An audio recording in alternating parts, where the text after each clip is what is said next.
too, so I can get that in for what's it called? For the audio. Oh yes, yeah. I or do told you just want to have it just blank and just have Drew come in and be like, and here's Drew's take. Crickets.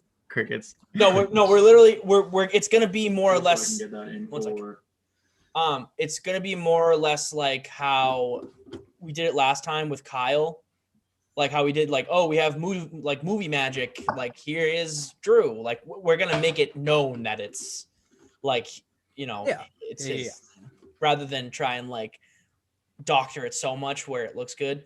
James, I love your milk stash or whatever the fuck you have in there. There you go. It's hot. Mm. I want hot chocolate. All right, can you guys hear me okay? Yeah. What? Nice. Can you turn up your volume? Can I? I don't think I can. Chris, can you turn down your volume now? No, my hearing aids are all the way up. Okay. No, All that's right, a real thing. are you guys good to go? Because I can chime in whenever you guys want. Yeah, we are. All right. I'm sorry. Zach, please don't chime into our podcast. Zach, please don't fucking even think about our podcast. All right. Go somewhere else. Go join Toba Sports. I belong here. All right. I belong.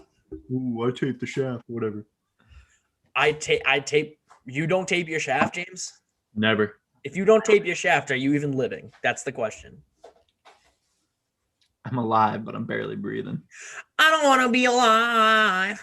All right, Chris. So I'll lead off. I'll take the Rams. You take the Ravens, Bills. Oh, wait, no, we're doing it that way? Or we're doing it day by day? I thought you wanted to do day by day. All right, well, I'm going to be honest. I was so sad about the Browns game. I didn't watch the Bucks game. I watched them all, so I got shit to talk about. And all right, well, rant. So why don't we alternate then? I'll take Rams, you take Bills, I'll take Browns, you take Bucks. Sounds good.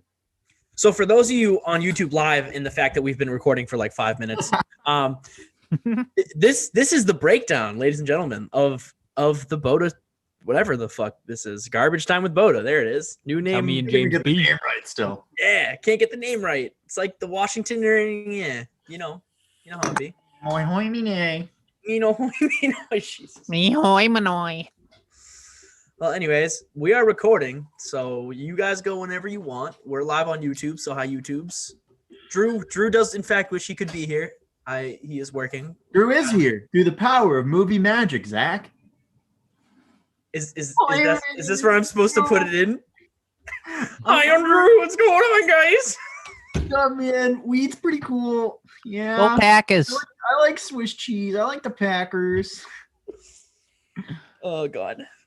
I don't understand baseball. Oh, all right. We're really firing off here, huh? Are you sure you're imitating him and not me? Because, That was more towards him, but either way. Let's do this fucking thing. Ladies and gentlemen, boys and girls, welcome back to the BOTAcast. I'm James. I'm going to be co-hosting with Christophilus today. Chris, how the fuck are you? hey, I'm hanging in there. How's everybody doing today? We had a wild weekend of some divisional football, and we are also joined by Zach, and we're just going to dive in. And Zach's already ashamed of us. we are the garbage time with the BOTA, James. Did I say this is the... You said it the BOTAcast. What are you doing? Garbage time. Damn it. Well, this is also garbage time. I just got Garbage shit time on for by not the remembering BOTAcast. the name, and then you By guys BOTA Sports. dove into this. Fuck. Welcome back to the Damn BOTAcast, it. fuckers. Whatever. You fuckers. Welcome to... He almost did it again. Yeah, let's do Did it again. it. Welcome to Taping the Shaft. My name is Mike. Hello. Triggered.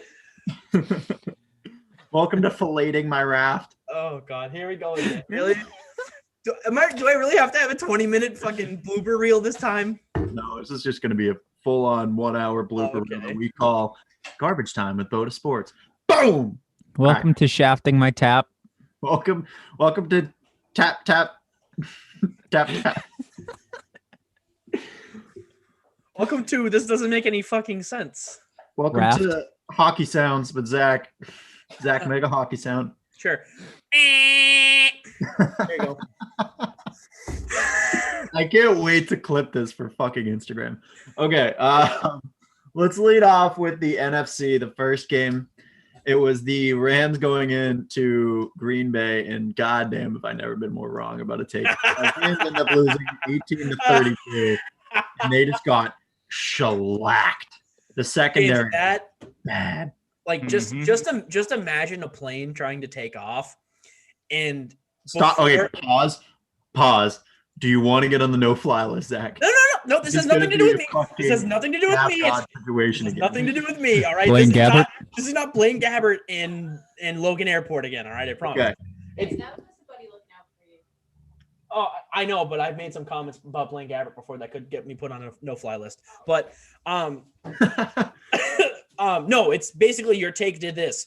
Down the runway, the landing gear just like malfunctioned and went up, and then you slid on the tarmac and into the water. That was your take this week. Killing hundreds. It literally killing 53 really, but yeah, apparently. Yeah. Oh god, dude. Jared Goff, Chris, I'm going to use your term here, looked fucking flat as hell. I mean, he's making completions, but the receivers weren't doing much. You think it really had something to do with not having Cooper Kupp there, that extra layer of a dimension or extra dimension? I mean, I definitely think so, but I mean, I also think it's, he has a broken thumb. Also fair, but I mean, completion wise, he was fine, but it was only short yardage. 174 yards. Right. Not good enough. Not going to do it. No, I mean, Cam Akers looked good, but once again, I mean, you got to have it going. And when you look at the other side of the ball, you're looking at Aaron Rodgers having 296. Alan Lazard was the leading receiver this game. Yeah. Like, insane. And then Aaron Jones was doing Aaron Jones things. 99 yards, 1 touchdown. The Packers defense was too good to deal with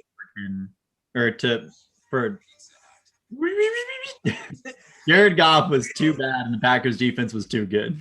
I'm just gonna leave it at that. Mm-hmm. James, I'm gonna clip just that audio of you doing the reverse sound, and that's gonna be like the intro sound for the next 2 years. That. All right, back on. The Rams had nothing going. Like you said, Akers was the only one who kind of did anything, and even at that, Packers defense was beastly. I don't think the Rams really stood a chance at all. No, I don't think so either. It was bad. I mean, I did, to be fair. Hindsight's 2020. I was very wrong. But I'm trying to pull it up right now. Well, I mean, I watched the entire game with Drew, and just like watching the Rams defense play, they played like a bunch of babies. They really did. Like, it was just crazy to me that they had a good stop on the first drive. Obviously, they limited the Packers to only a field goal, which is really all you can ask for. I mean, this is a potent Packers offense, but I knew the game was over early on when Tay caught that like 1 yard touchdown, and Jalen Ramsey just lost his shit. He completely flipped. He completely flipped out like on a 1 yard touchdown. On a double motion by Devontae on the line. That was my favorite part of the game because Ramsey was looking for someone to blame, and he was trying to go for his linebacker who was in the exact right position. Yeah, it was his fault. Sorry you ran into your own linebacker, you fucking idiot. That's the thing. He got set on the coverage when Tay was on the left side of the line, and then he motioned over to the right, and he wasn't paying attention. If you're not on top of it, it's going to happen. I mean, like, I don't know what you want. It's not anyone else's fault but his. I mean, it was a good play, and even if you're a good corner, sometimes a good play just beats you. But that's when I knew it was over, because I knew that even if Jalen Ramsey held Devontae Adams to 50 yards or like 3 receptions, that touchdown was the backbreaker in my mind for Jalen Ramsey's just like mental status in that game. Mm-hmm. And once Jalen Ramsey is out of it, then it's it, because obviously Alan Lazard was the leading receiver. He was just getting shots downfield, and that was the killer. So, I mean, that was clearly in Matt LaFleur's game plan, which is amazing game plan. But that's the exact thing is Ramsey could have recovered for that had he not thrown a fucking temper tantrum. Instead, he throws a temper tantrum and starts blaming his own team, and obviously look what happened. That guy was checked out of the game from them on. Do you think this is a different game with Aaron Donald playing fully healthy? Because obviously he's dealing with a rib injury for most of it. Just sidelined him at one point. I didn't even know he was playing with an injury. Yeah, he had a cracked rib. Oof, it's gotta hurt. Yeah, but do you think a healthy Aaron Donald changed this game? I mean, maybe a little bit, but not to the point. I mean, Packers won by 14. I Yeah. don't think that would have, maybe by 7. I don't think Donald really had as much of a. I think a healthy Donald definitely has more of an effect, but not enough to change this game. No, I think you're right on that one, Chris. Zach, do you have any thoughts before I give one shout out, my defensive shout out? Any more thoughts specifically? I think the only thing I would have to say is that this Packers offense, at least for that one game, was very, very balanced. And that is a scary thing if you are a Tampa Bay Buccaneers fan. We're going to talk about that. So that's going to be the next matchup. But I think I'm going to let Chris transition into that one off of the last game. Ooh. That was the... What? That's the wrong game you're talking about. We're on Bills now. No, Yeah, that one. I'm saying I'm going to... God damn it, Chris. Why do you have to ruin You everything? just confused the hell out of me. I'm No, I was sorry. saying I was going to let you transition the NFC Yes, that was the championship Bills off of the last game we're reviewing, you son of a bitch. All right. Well, we're transitioning now to Yeah, fuck it. Ravens, Bills. the Fuck night game of Saturday. What a shit show for Baltimore. Absolute shit show. it. I mean, Yeah, I mean that was just exactly look great either. Okay, well, so my thing about that is no, he didn't look great, but there were like 40-mile-an-hour winds in Buffalo. So I mean, Yeah. can you really be all that great if you got the ball going straight up like this and then just taking a nosedive 3 seconds off the ground? Did Not you really. see the long snappers had to change their rotation because the wind was literally taking the ball. Right. I from mean, the it wasn't, snap. and you could see it. You know the wind is bad if off the snap, just on a regular ball, that ball is wobbling. I mean, like even Josh Allen had some issues. I mean, my thought was looking back at like the Steelers Browns game with that first snap coming off. I was like, all right, well maybe it's just a bad snap, but almost every ball was coming off like that. It seemed to me like the Ravens were having a much harder time with it because they're not used to playing in that kind of wind. Mm-hmm.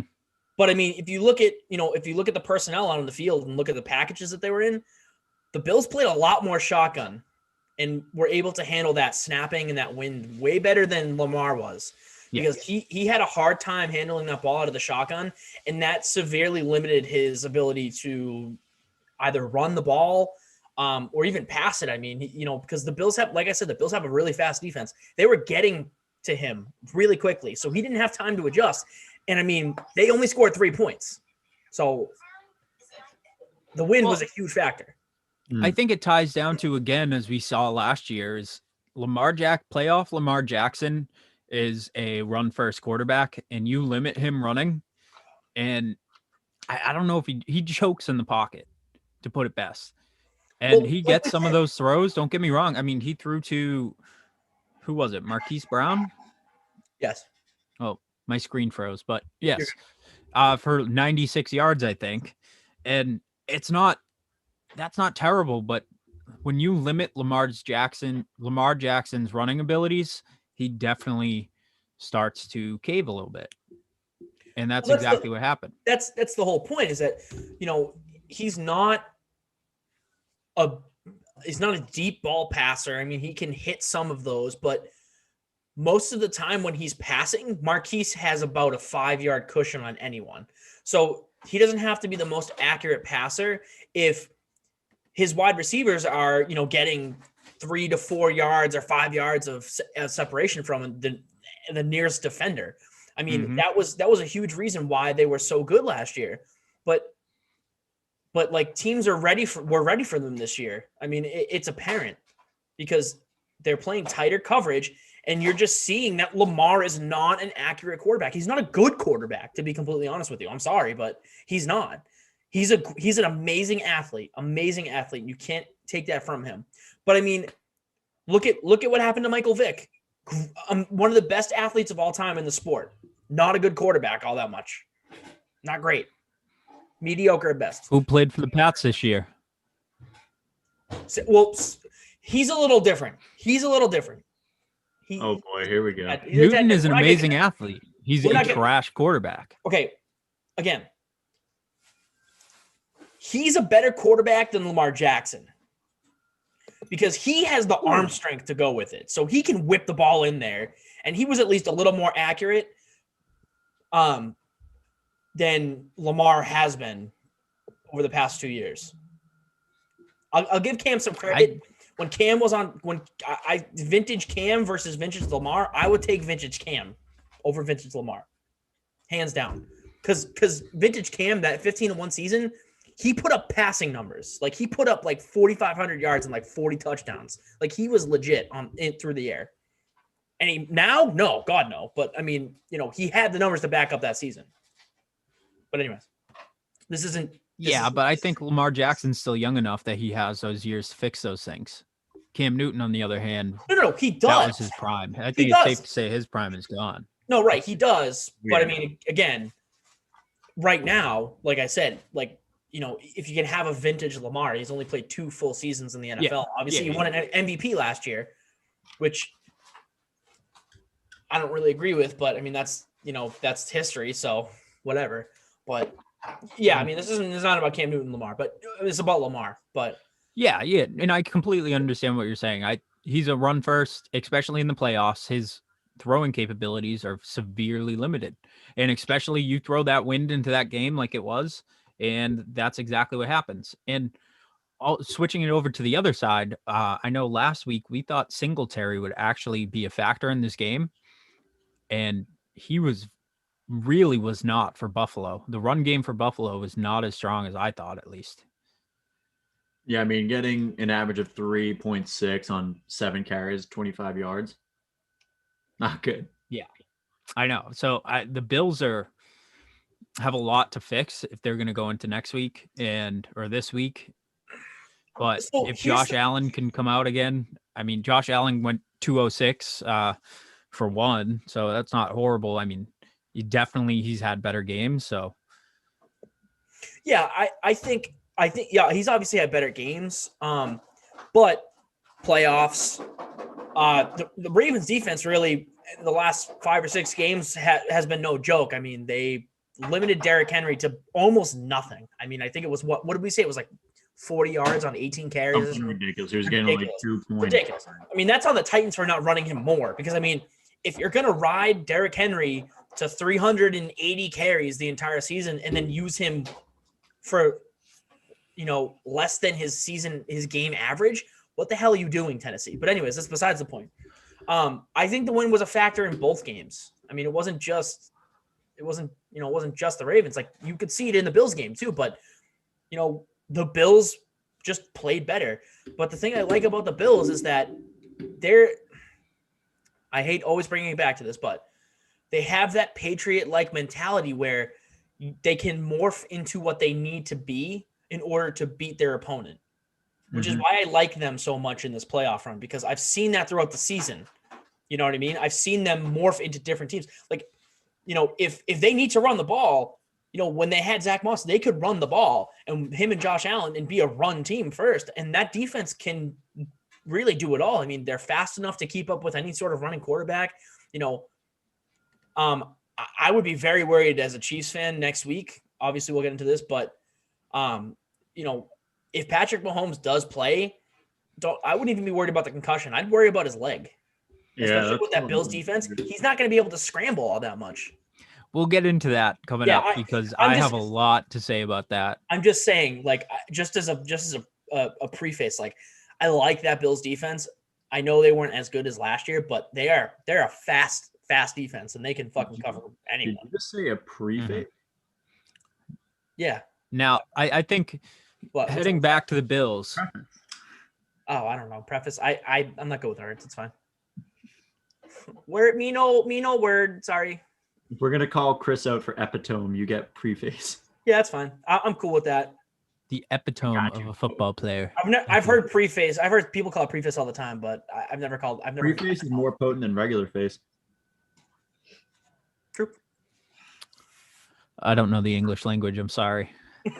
All right, heading back to the Bills. I think the only notable player really was, as usual, Stephon Diggs. And I mean, 8 receptions, 106 yards, a touchdown. The long was only 20-yard throw though, which is kind of wild. That's the long was 31 for the whole entire game. That was the longest throw. So that's very low. But Diggs coming in clutch again and just showing what he can do when he's happy. I want to talk about this. Oh, sorry, Chris. Go ahead. No. I'm just saying that's exactly what we kind of talked about this whole season. Happy Diggs is a different player. Yes, agreed. I mean, the post game interview with him and Josh Allen too, just like enforced that for me. But I just want to read out my my soggy strategy for the Bills if they wanted to beat the Ravens. Get the ball to Diggs early and often. What did they do? They got the ball to Stephon Diggs like 5 times in the first 5 minutes. They won the game. Win the turnover battle. Lamar was not good. They turned the ball over, what, twice? I think it was they had a fumble and a pick, right? Yeah. James, was it you that said the Bills would be the best in the AFC East this year? Are we really going to do? I think everyone said they were going to be the best in the AFC East. I think that's no question. Again, I will. This is it. This is all I'm going to say about the subject. I was the one that brought up the subject that I think that the Ravens are going to take a nosedive and the Bills would be the second best team in the AFC. Look what happened. Suck my cock. No. Wait, are you sure? Because like that offer still stands, Chris. For those of you that don't know, Zach and Chris are first cousins. Yes, we are. Yes, and we're really close to being Alabama Slammers. Jesus face. It's a joke. Calm down. I know. Oh, Not really. man, It's this is not great. All right, let's transition over. Obviously, Ravens lose to the Bills 17-3, and that's our last for Saturday games. So moving on to Sunday, take it away, James. Fuck was that? No, fuck you. I said. We had an awkward silence. I got to transition. There was no awkward silence. You're like, and that's it. Let's transition over to Oh yeah, let's cut James off. James has something to say. I don't care. Fuck you guys. Who won the Stephon Diggs trade? What do you mean who won the Stephon Diggs trade? The Bills. Okay, what did they get for Stephon Diggs? They got, I'm glad you asked, a first-round pick last year, 5th-round pick, a 6th-round pick, and a 4th-round pick this year. What did the first-round pick turn out to be? Justin Jefferson. Yeah. That's what I was going to know. Okay. All right. So. Yay. Would the Bills have taken Justin Jefferson? Would the Bills have taken Justin Jefferson? Yeah, they needed a wide receiver. I don't know. That's the thing. I don't know. So I gotta say, you get JJ, but Stephon Diggs has worked out so well. I think they both won. I think they both got what they needed. I really do. I mean, I can't. I think in the long term, the Vikings won because Justin Jefferson's going to be a once in a generational player. I think it's just what it seems like is going to happen. But again, we've seen a lot crazier things. Just wait for Chase, baby. Jamar's coming. That's also scary. But anyways, I don't know. I mean, I would say the long term, probably the Vikings, but right now I think they both won out. Obviously the Vikings didn't need Diggs. It was souring. They got someone that wants to be there, and he had the best rookie season for a wide receiver in Vikings history. And you also have to remember who was the other wide receiver that, you know what I'm saying? Fucking Randy Moss. It was Randy Moss. I don't know why you need to beat around the bush. It was Randy Moss. You want to beat Randy Moss's bush? What's up, Randy? Like the horse race guy? What's up, Randy? Call me, bro. Love that. Zach, I'm going to strongly agree that as of right now, both sides, I'm going to push the scale a little bit to the Vikings just because you don't know what they're going to be able to do. So here's my thing. If the Bills end up winning the Super Bowl, I am saying unequivocally the Bills. Because if they didn't add a ton of different pieces. Their key acquisition was Stephon Diggs and obviously the maturation of Josh Allen. But you added someone that has so much chemistry with your quarterback that he's playing on an elite level, then I don't care if you have Justin Jefferson. I'd rather have a Super Bowl than a perennial all-star wide receiver that doesn't win you anything. Fair. It's a good point. Mhm. Chris? I agree. I think Justin Jefferson was a huge addition. Don't get me wrong. And he is going to be an absolute star. But I don't think that first round pick for the Bills would have been one, Justin Jefferson, two, the amazing chemistry that we see Diggs and Allen have. Now, again, I think Justin Jefferson really connects on the Vikings. I don't think we would have seen that same thing on the Bills. And my thing is like if that trade doesn't happen, yes, Justin Jefferson had a good season. That's very true. An amazing season. But there's no bona fide number one wide receiver in the Bills system. You can't sit there and tell me, oh, well, Cole Beasley's your number one. No, you can't sit there and tell me John Brown's your number one. He was last year. That's fine. But he was injured all year, and it was going to happen whether or not they made the trade or not. I mean, it's inevitable. But so, yeah, unproven. Not yeah, number again, one, though. Yeah, no, I know. But you see what I'm saying? Like, I think it worked out the way it needed to for both. I think as far as trades go, and I mean, obviously, if we look at other trades, I'm sure we'll find some. But like, I think both teams really won out. I think they paid the right amount for this player who came in and really, I wouldn't say changed, but he brought an organization to a level they haven't been in a long time. I think that's what I think it is. But fair enough. I think. All right, there goes Chris. Much. He's talking to someone. I'm going to take over, and we're going to talk about my Browns taking on the Chiefs. This is a game I went into, and I didn't think I was optimistic. I picked them, going to back my boys, but this is a game I did not expect us to win, and we did not.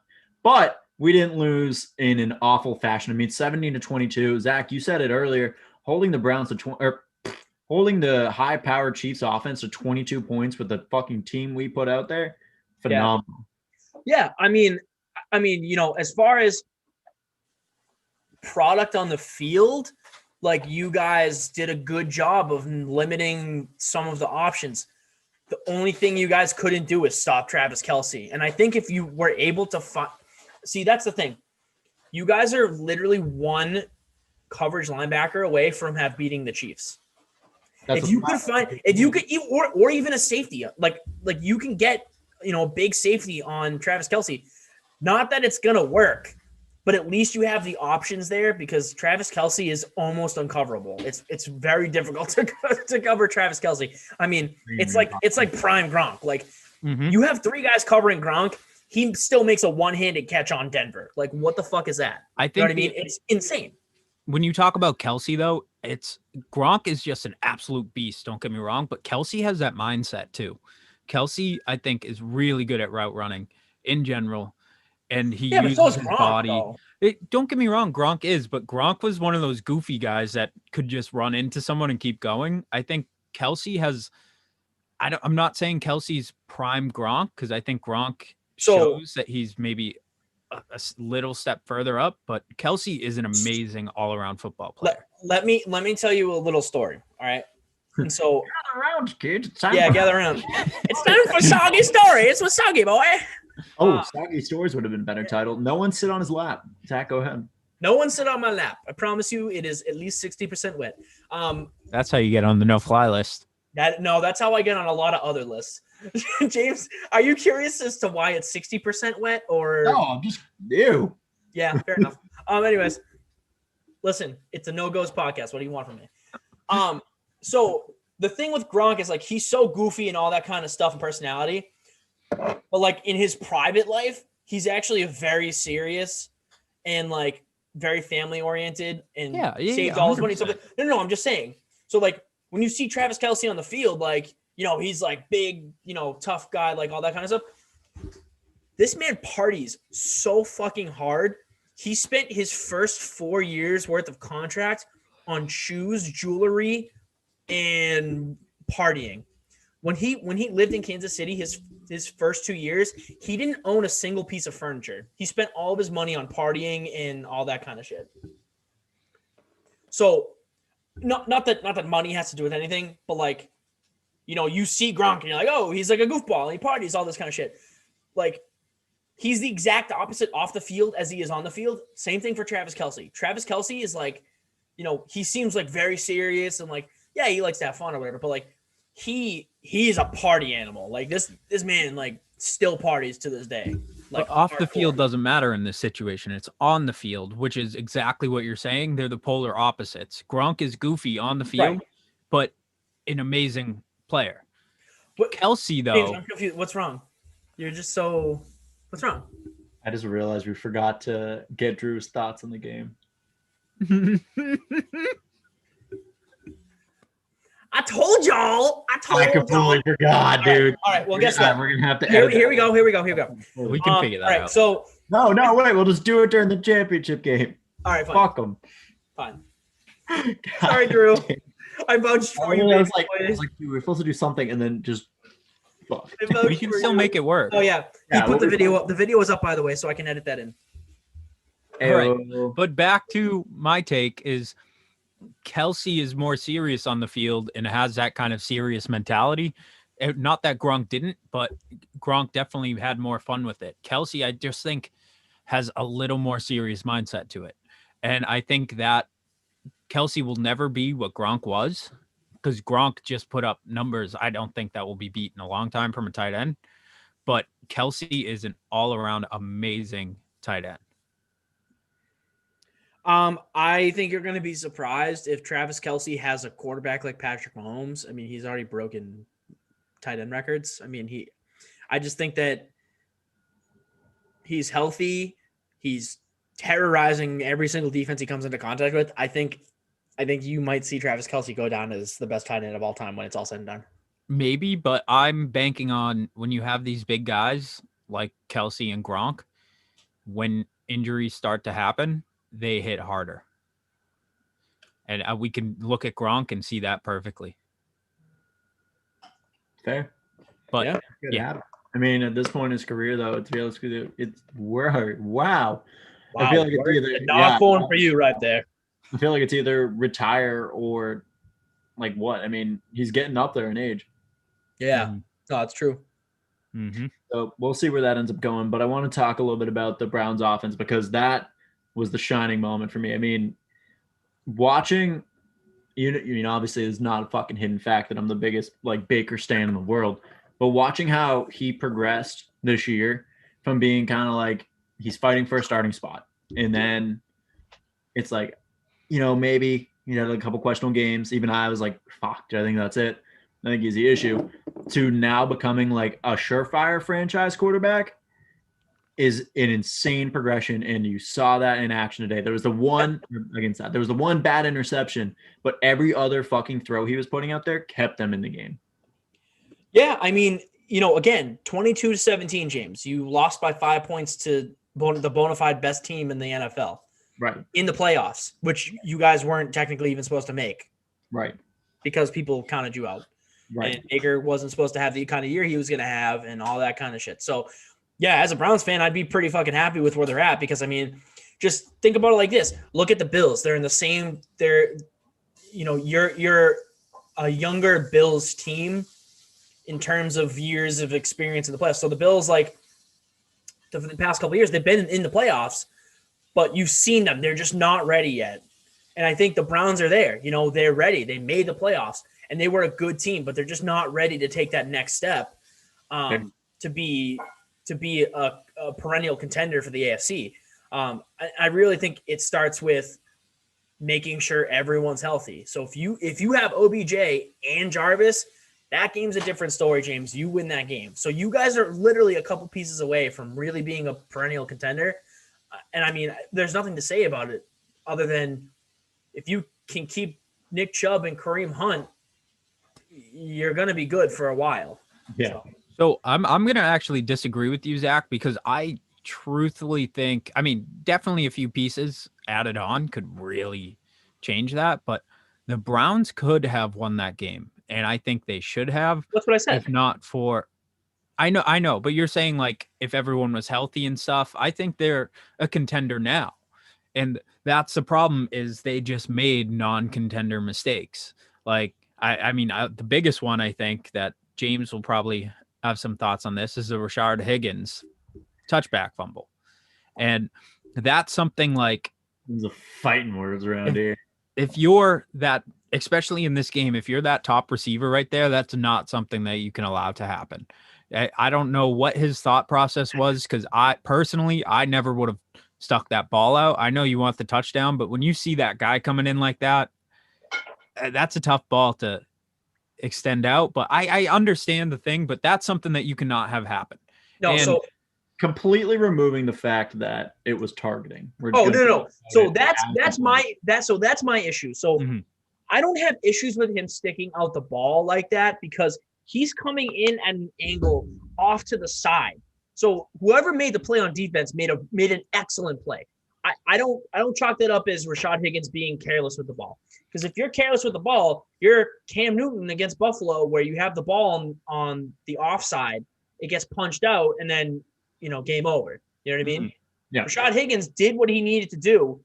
That's a playoff type move. Like 99 out of 100 times, that's a touchdown. But it's the Chiefs. I mean, what else do you want me to say? The same Chiefs that are gonna probably have Patrick Mahomes play, even though he just had a concussion. Mm-hmm. So that's a very good point. I mean, I that does change my mindset a little bit, but I think back onto this play, what frustrated me more is that there was a receiver for the Browns in that end zone who watched that ball roll out and realized after the fact. Everyone thought it was a touchdown. Don't get me wrong. That's a split second. That's a him. split second thing. Like, I know. But that just hurts so much more for a Browns fan. No, I understand. But also, if you're a Browns fan, you have to realize that ball went out of the end zone in 0.2 seconds. If he had made that play and got the ball, obviously saving it from the end zone, it would have been a miraculous play. Miraculous. So don't get me wrong. Don't get me wrong. It's just saying, when you see that in real time, you're like, oh my God. First off, everyone thought it was a touchdown. Then they review it, and that ball's literally punched out 3 inches before that crosses the plane.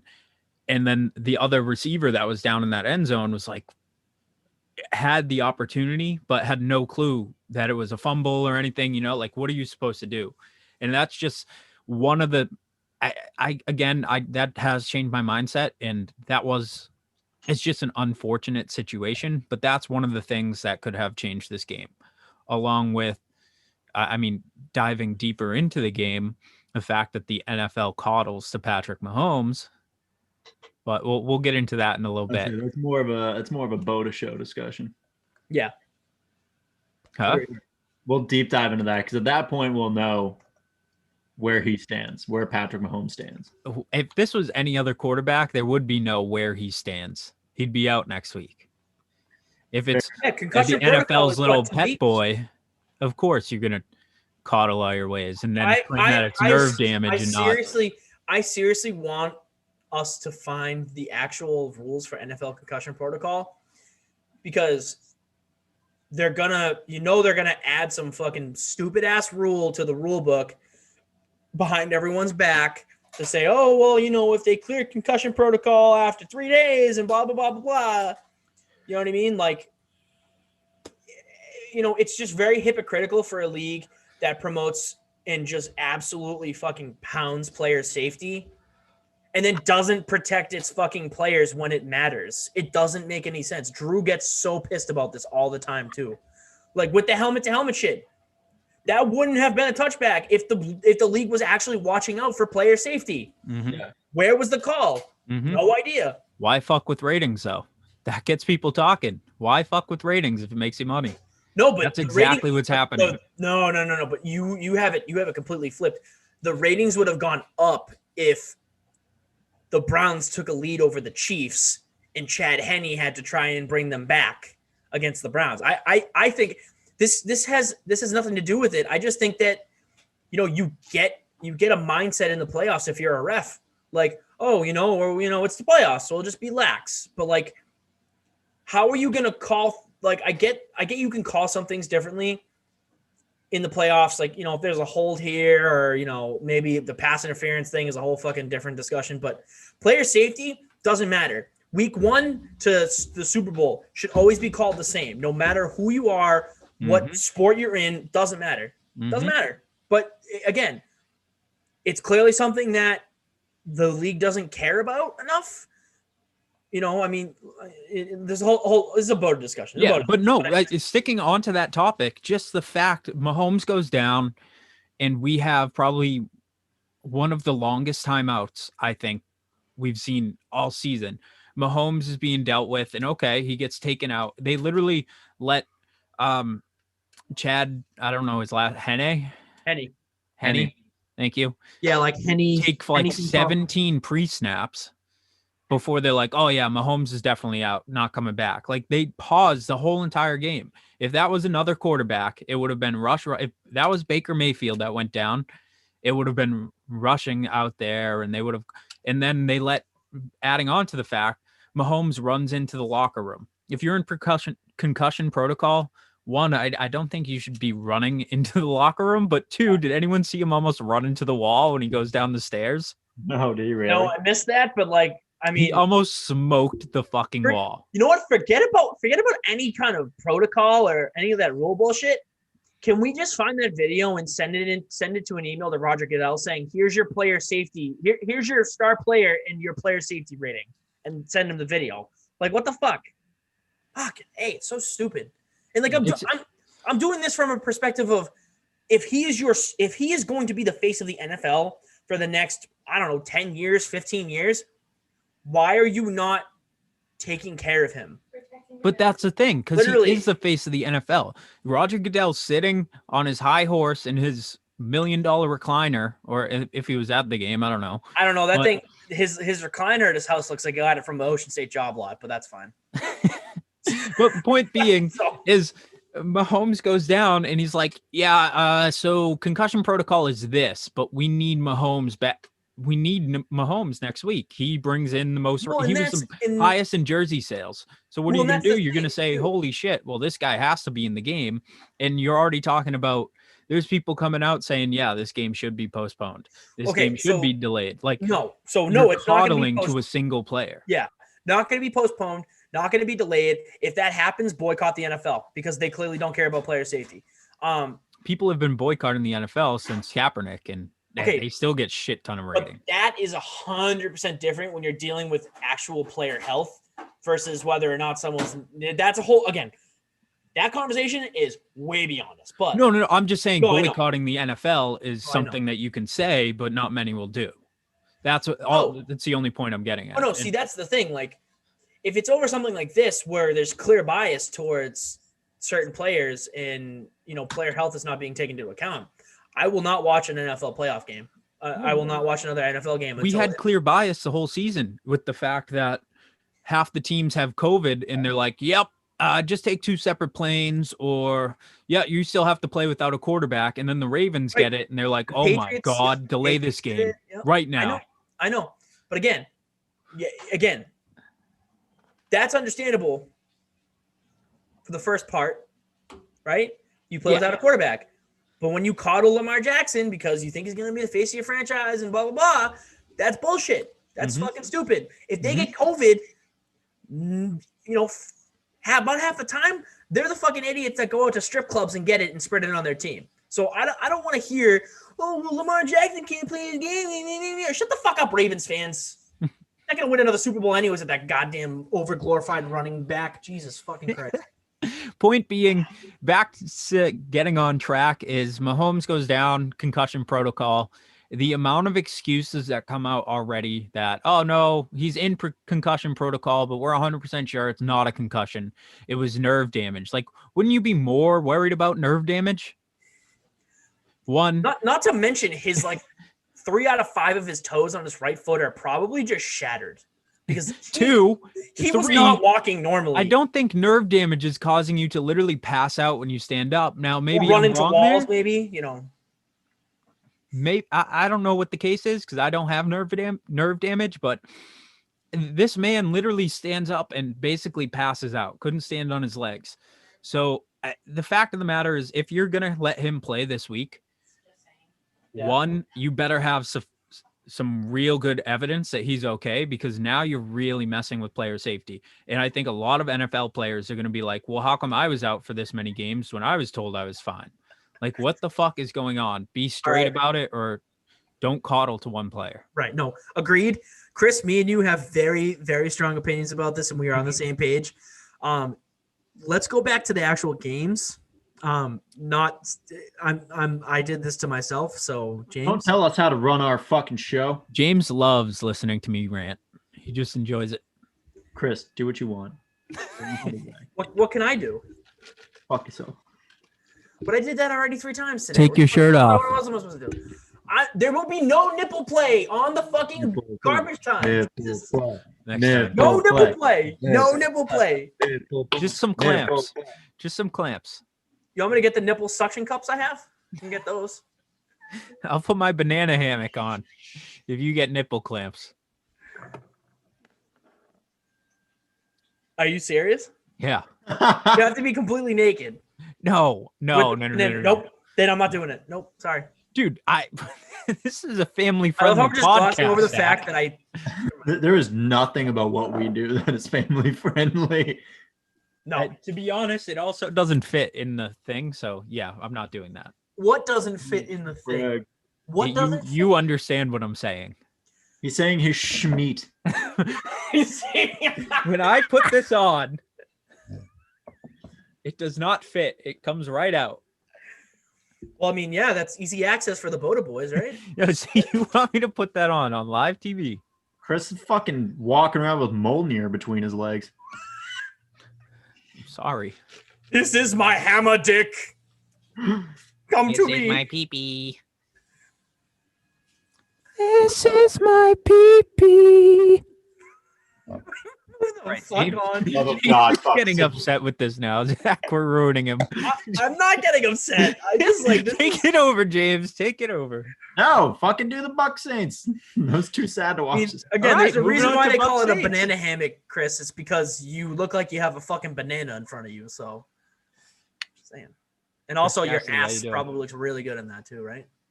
You know, to be honest, I just stuffed bananas in there and just tuck it back. It's his So it produce looks like bag. there's something. I thought it was just to carry bananas. He brings that to him every time he goes to Wegmans. Just use it as like Sir, you cannot buy all the bananas. You don't understand. I have a hammock for it. It's different. plot twist. It's his hobo carrying sack. I am here for the bananas for my banana hammock. That's not what bananas are for. Well, you are misleading. He just has it hanging off a stick Look. when he's going into Wegmans. Someone's fucking lying to me, and I'm gonna figure out who. I will track you down. $8. Do it. Like Zach, what is that Family Guy thing? What? Which one? Sir, it is called the poop deck. That is why I pooped on it. Yes. Quite literally. But anyways, moving on. We got Bucks at Saints, and my personal game of the week. What a fucking game. Let's start off by saying whether or not it is his last game as a Saint. Thank you, Drew Brees, for everything. I think you've had an amazing career. I think you're an amazing player. I think you're an amazing man. And New Orleans just should be so thankful for everything you have done for them. Yeah, Whether I it mean, be- on and off the field. Exactly. On and off. The things that man has done, I actually it's in my blog I wrote the other day.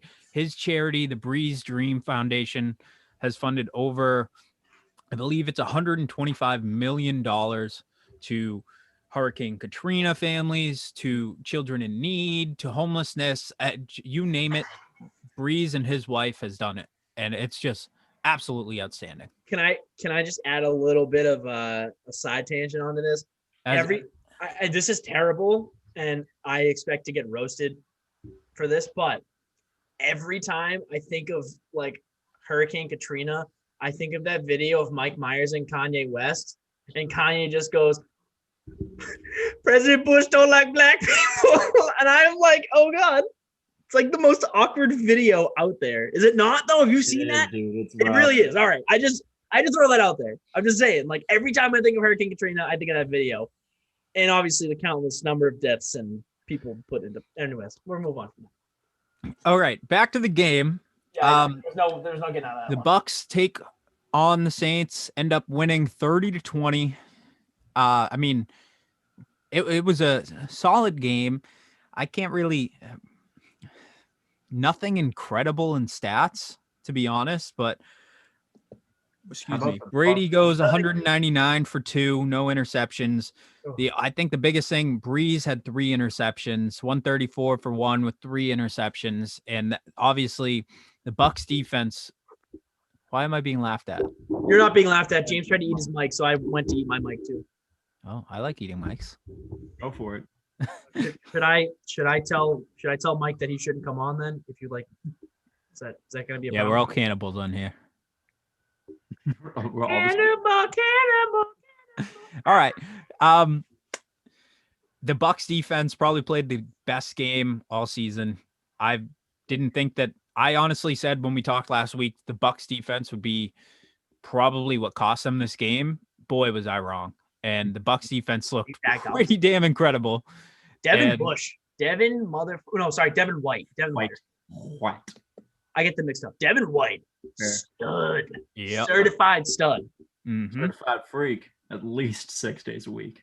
Not sure about the 7th. Hey, Devin, what's up? But I mean, Devin, you need some produce handled? I think we got a certified banana hammock for your potassium needs. right here, Devin. There's a fucking. All right. That's going to be a great picture. God damn it, guys. So this game was just absolutely astounding. I mean, 2 future Hall of Fame quarterbacks, arguably, I mean, the best quarterback of all time with one of the best quarterbacks of all time. And some people consider him the second best quarterback of all time. So, I mean, I'd say he's the first. Breeze? No, Jameis Winston. Oh, agreed. 100%. Yep. If you're putting up 30 touchdowns and 35 interceptions, you deserve a spot in the Hall of Fame. Yeah. You ever seen any other quarterback do that? But again, I mean, Winston had that amazing throw. That was the best throw I think I've ever seen. 30 for 30, then you've made it. I'm sorry. Who had 100% completion rate this game? Jameis Winston. Jameis fucking Winston. Jameis fucking Winston. 56 yards. And a pity. Imagine if that got intercepted. Imagine if he was 0 for 1 with 1 interception. And then Drew Brees still at the end of the game goes, I guess it's your team now, man. I don't know. Good luck. You know what's actually amazing is the who played the Saints last week? The Bears? The Bears did that exact play and dropped it in the end zone. The Saints took that play from the Bears and said, well, let's try it. They did. And it worked. That's just the sign of a good coach being able to Exactly. take things from opponents and use them to your advantage. Mm-hmm. But again, back to the game. It really helped them out in the long run because they made it past the wild card round this time. Hey, Saints! You wasted a Hall of Fame quarterback's career. Woo! I don't know if you can blame the whole Saints on that. Yeah, I can.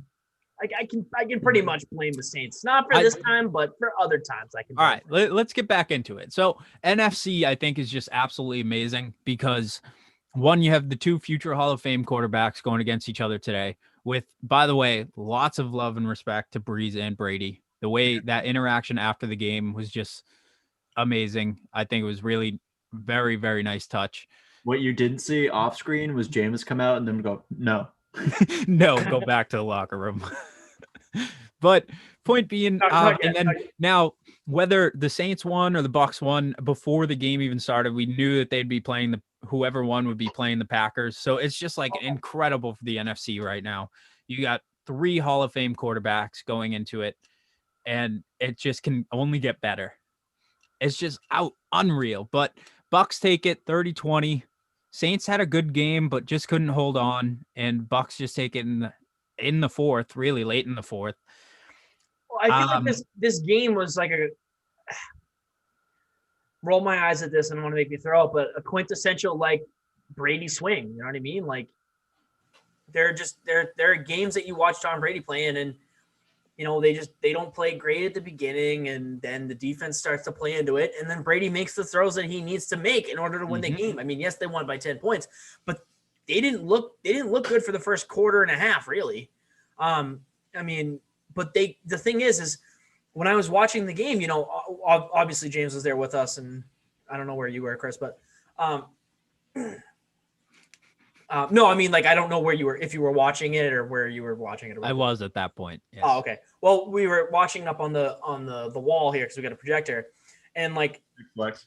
I know Flex, right? It's a pocket projector. Ooh, I got money. My second.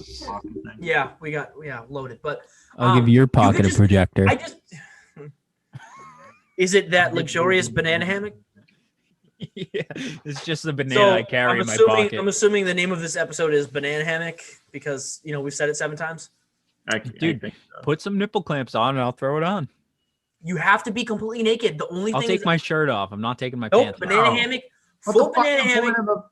Full banana hammock. If you want to see nipple clamps on my goddamn titties, you need to full banana hammock that bullshit. I keep my boxers on. I need to see dick and ball outline if you want nipple clamps on me. End of story. I can't. End of story. I can't. Chris, no one's gonna judge you except the entire internet.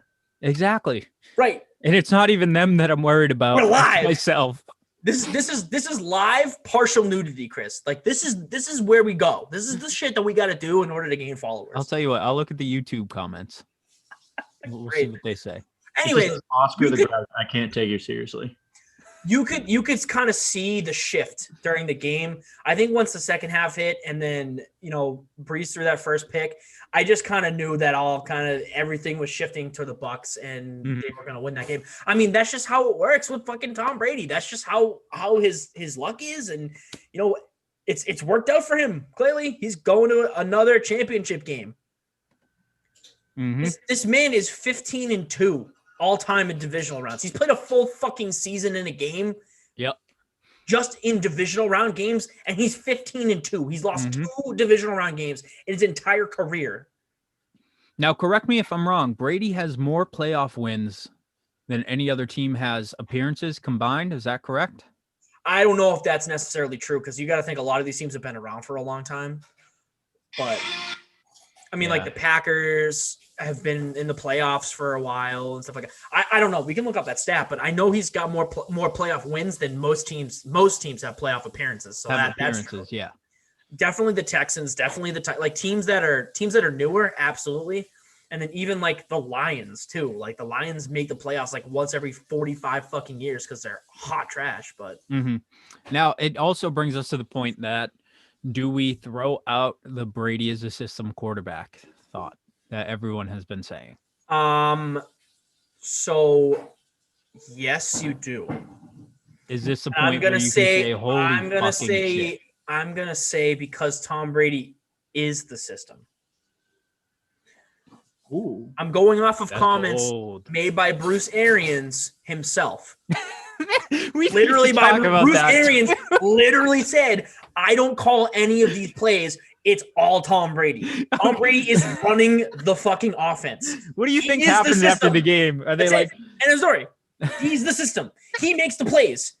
Like, I don't even fucking know who the offensive coordinator is for the Bucks. I don't. Tom Brady. It's Tom Brady. Clearly, it's Tom Brady. So he's the one coming up with the plays because he knows what he can do and can't do. That's why it's worked for him in Tampa Bay so far. Mm-hmm. That's it. Plain and simple. I think that's the funniest thing. Arians coming out saying, "Yeah, I don't tell him what to do." I mean, he's like, "I don't like." It's Tom motherfucking Brady. Like, if he wants to run sticks, he's gonna run sticks.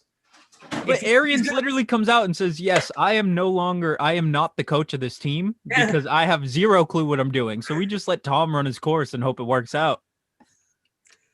I mean, it's worked out, It has. Seeing as though they're in an NFC championship. So, why even pay for a coach then? Why even pay? Well, because it's Bruce Arians. I mean, at least he can coach other players. He doesn't have to do anything with fucking Tom Brady, the offense. He still coached the defense, and they did excellent against the Saints. 3 turnovers. So, I mean, That's fair. And not to mention, really weird flex, Todd Bowles, low-key fired defensive coordinator. He's been fired. What do you mean? not fired. Sorry, he's Right. been fired. He's always been. I just haven't. I haven't given him due credit, I guess. That's fair. I mean, I think he's one of those guys who's a better coordinator than coach. Yeah, Obviously, agreed. Jets he was with weren't good. Right.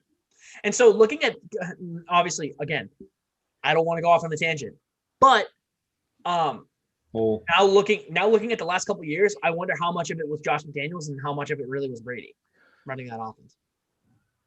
Just a question. That's the better conversation actually to bring up, Zach. Yeah, because we've seen Josh McDaniels try and coach, and it was Right. a literal dumpster fire. Mhm. Right.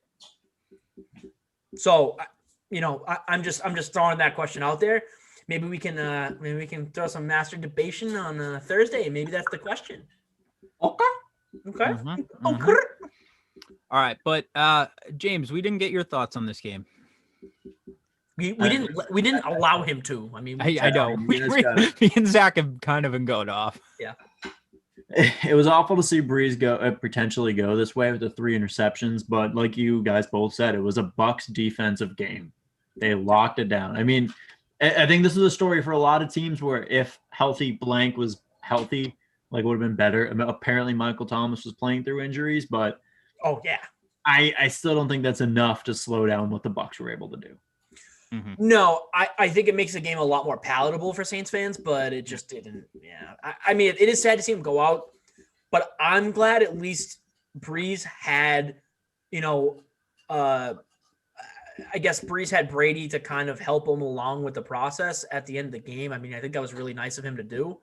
And it's weird. It is weird to see Tom Brady out there with Drew Brees on Drew Brees' potential last game, while Tom Brady's going to be 95 with crutches playing in Super Bowl, 3,000 after 95 Super Bowl fucking wins. But for real, it's strange. And I think what also goes into play here is just how, this is a game that when Brady was on the Pats that we all would have loved to see, because I know, at least speaking for me and Zach as a Pats fan, I have so much respect for Breeze, and I would have loved to see Pats versus Saints almost any day. Same with Pats versus Packers. And now we're getting to see those games, granted from a different team, but the Bucs, it's the New England Bucs almost, because it Brady carries that. Especially with Bruce Arians saying, yeah, Tom Brady runs the offense. I don't have any say. Mm-hmm. Like, it literally is Tom Brady's team. Mm-hmm. So, I mean, technically speaking, we would have gotten a similar thing in New England, but you would have had, Bill Belichick coaching the defense rather than Bruce Arians. So, I mean, whatever. But you know what I'm saying. Yeah, it's just amazing to see, and so much respect for them both. Sorry. No, you're good. You know what matchup excites me more? Brady versus Rodgers too. Yeah,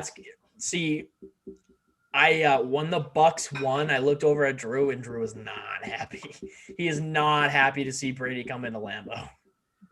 He would have much rather had Breeze. I mean, and regardless of the outcomes of both the games this year, obviously the Packers beat the Saints at Lambeau, and then they lost to the Bucs. I mean, if you're anyone, you don't want to see Tom Brady come into your stadium. I don't. I really don't. Like, say what you will about him, and if you lost respect for him after leaving the Patriots or whatever, that's fine. But I mean,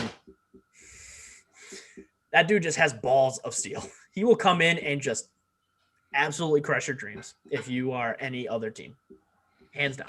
Mm-hmm. Which is, I mean, Brady, I think, has shut out all the haters at this point, which is, oh yeah, he's trash. He's gonna go with the Bucs and do nothing.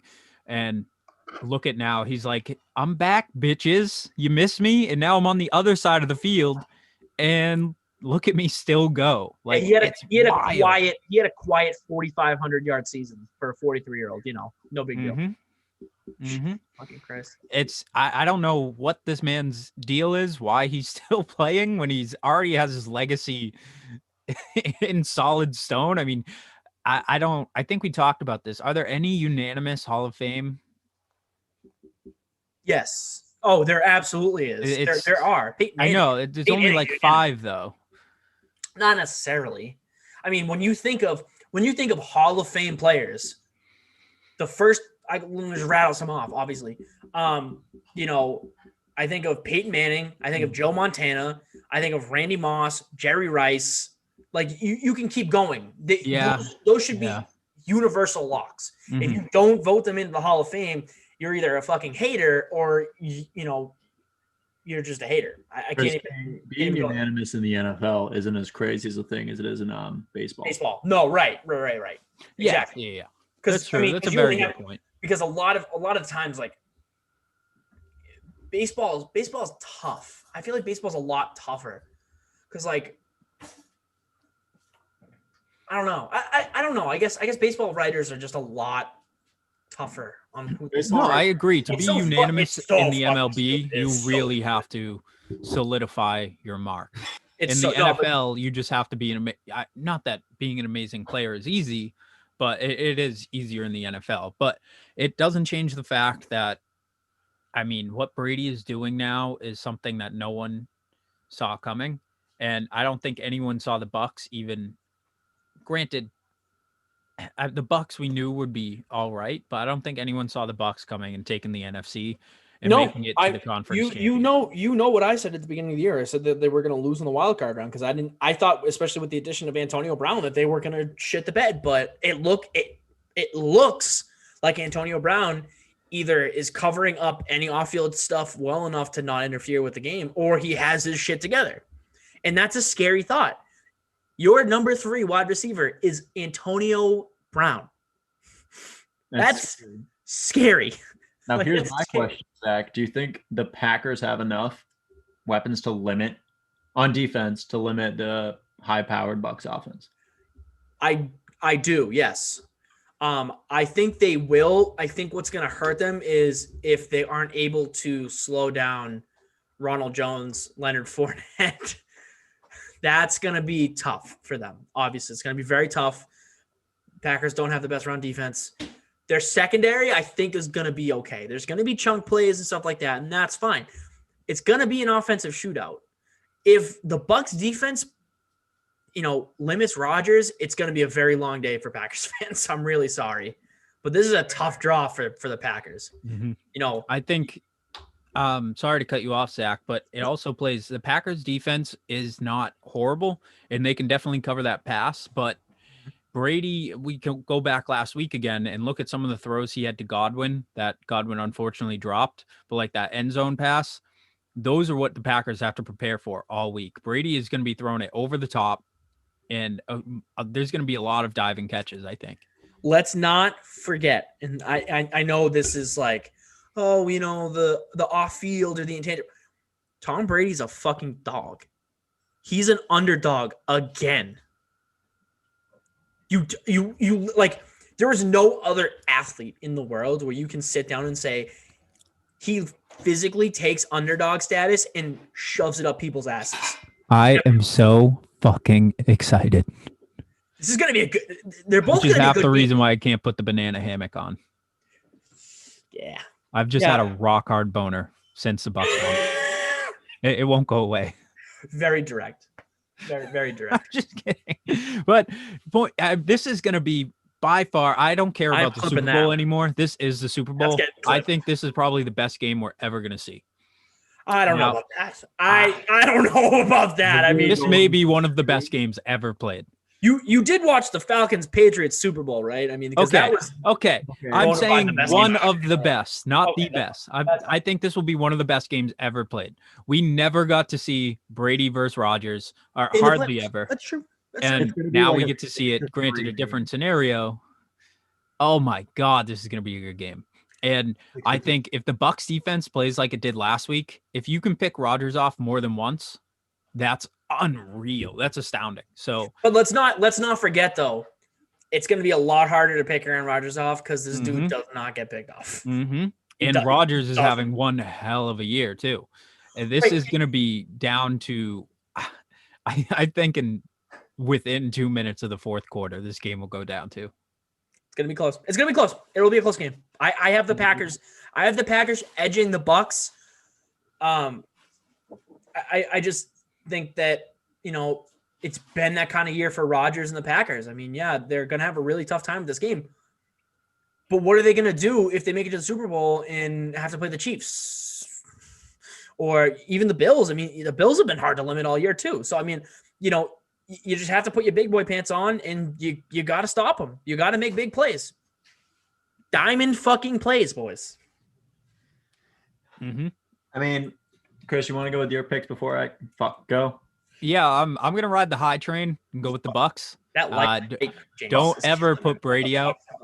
Don't put Brady out. And even if they are losing at halftime, Brady's a second half man.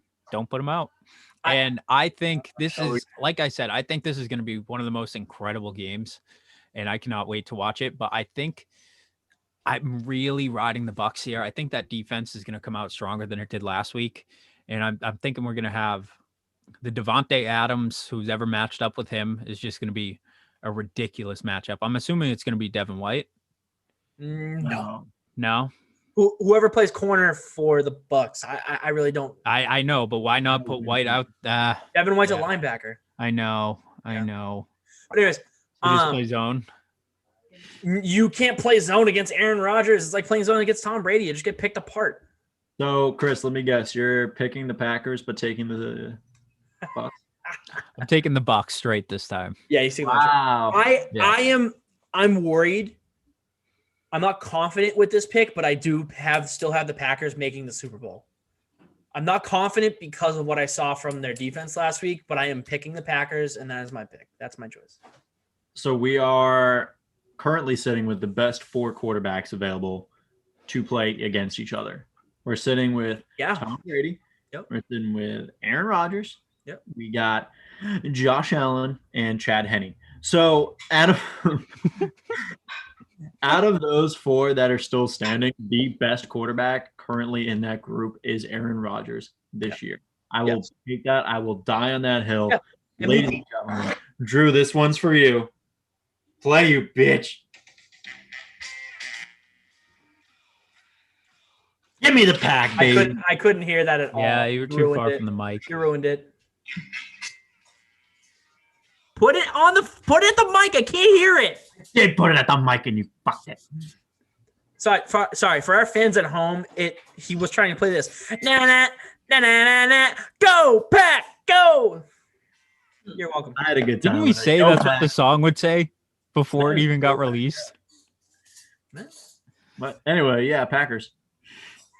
Thanks, James. Oh, I thought it was the Lil Wayne song. I'm sorry. No, it was not. No, that's green and yellow. I'm a cheesehead, motherfucker, cheese whiz. So the last game on the slate, Jesus Christ. The last game on the slate is the Bills versus the Chiefs.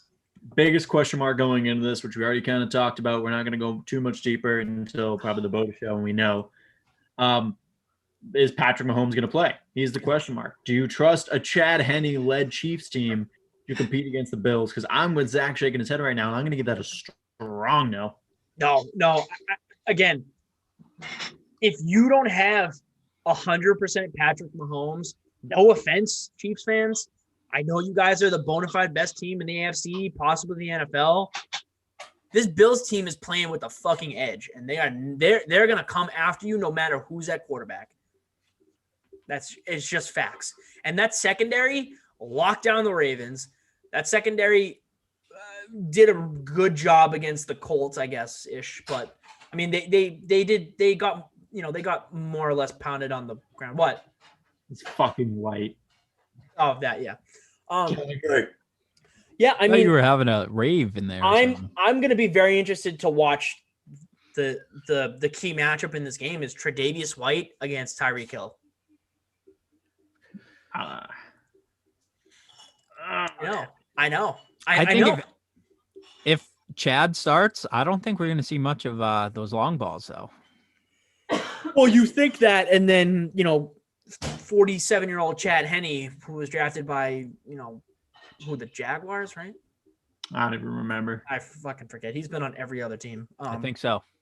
But yeah, I mean, I'm sure he could still air the ball out. Tyreek Hill gets like 90 yards of separation anyways on anyone he plays, so it's not like it really matters. But don't let the cheetah loose. But I do agree with you to a point. I don't think they're going to air the ball out as much. Only if Chad Henne plays, only because he doesn't have that kind of release that Patrick Mahomes does. Patrick The Patrick fucking Price right there. The Price is goddamn right with his release. Mm-hmm. That man has a cannon for an arm. Chad Henne, wet noodle. So, I mean, wet noodle. I'll tell you what, either way, I'm actually going to take the Bills, no matter who starts. Yeah, me too. No, I agree. I agree. I agree. Injured with his ankle. Doesn't even matter about concussion protocol. Oh, we all agree that you know what that means.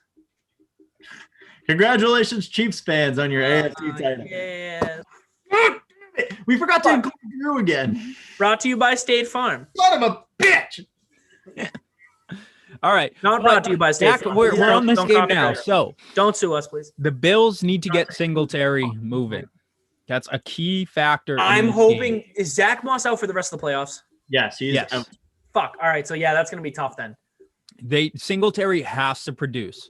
He does. You're right. And then they need to let Josh Allen thrive. They need to cover him and protect him in the pocket and let him and Diggs connect. And it will be exactly what's going to happen, I think. But I agree either way, whether Mahomes starts or not, which let's all clear the air. I think we already said this. Mahomes should not start. I don't care if you're in concussion protocol. I don't care if you're cleared.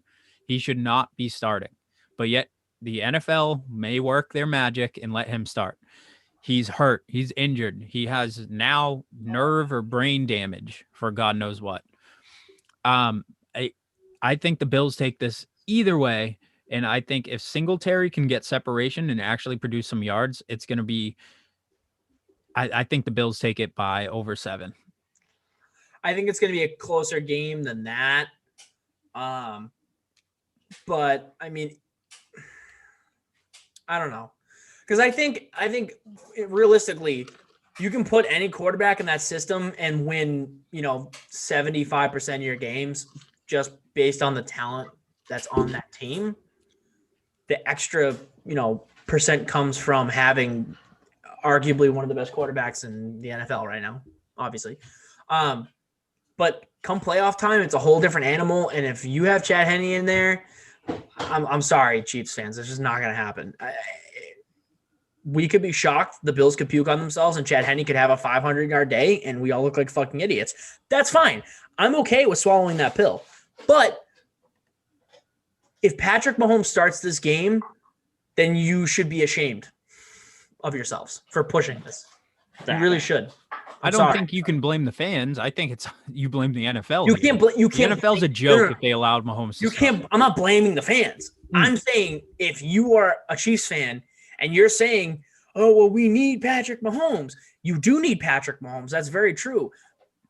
But the fact that you're prioritizing winning a game over having him for the next 10 years and not have CTE is kind of disgusting. So. Agreed. Plus, we don't know if he does start. It could be one hit that puts him out. He already has an injured foot. We know I think his brains are scrambled from whether he has a concussion or not.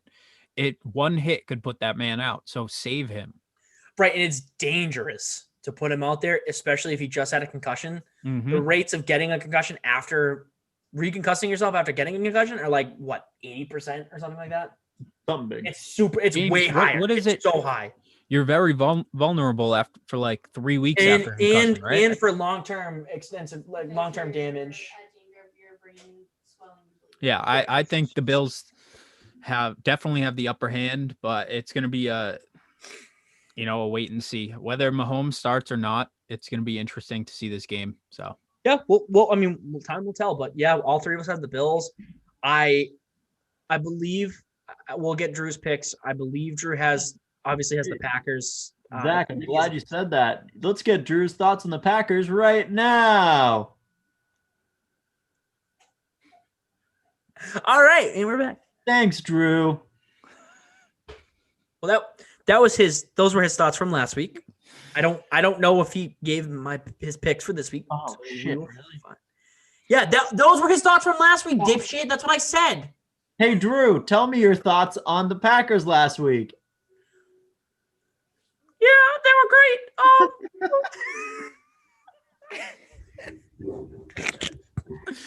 Thanks, Drew. Ended my life. Thank you. All right, go ahead. Who's hosting this again? Chris, you go. I don't think it's any of us at this point. Yeah, Yeah. no. The It's show runs Drew. itself. Drew's hosting it by himself. The show is Tom Brady. It runs itself. Thanks for talking about Packers. All right. So next Thanks Sunday, for coming on the or show, y'all. This this was Sunday. garbage time.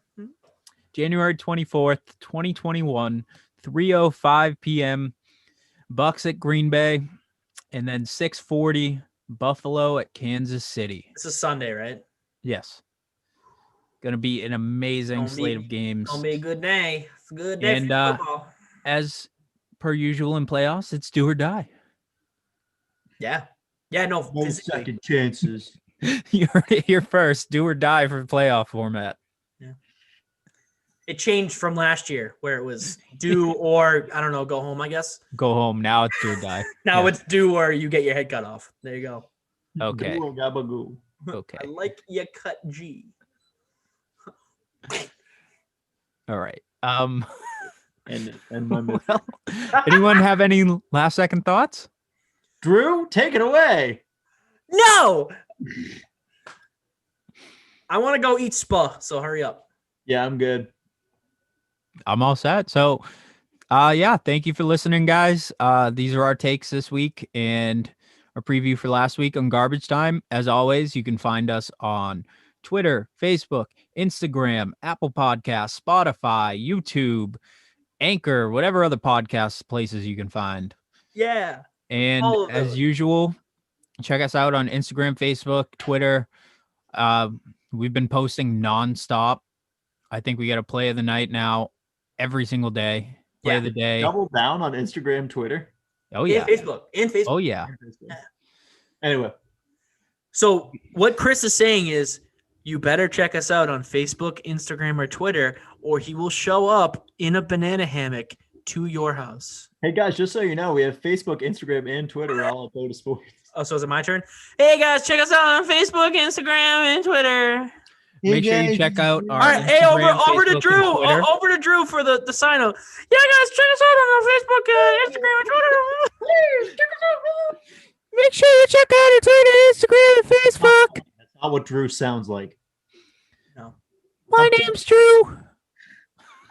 Okay, yeah, so you know now it sounds like Drew. You just need to Drew's find classic catchphrase. It's me, Roasted.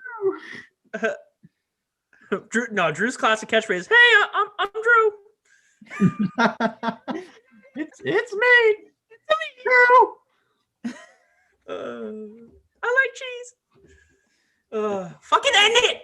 And that. What was my catchphrase last week? I don't fucking Oh, know. Yabo, I think. Your job to remember. Stay your Yabo. Stay beautiful. Stay soggy. Stay Yabo. Stay Drew. Stay Drew. Drew, man. Stay Drew.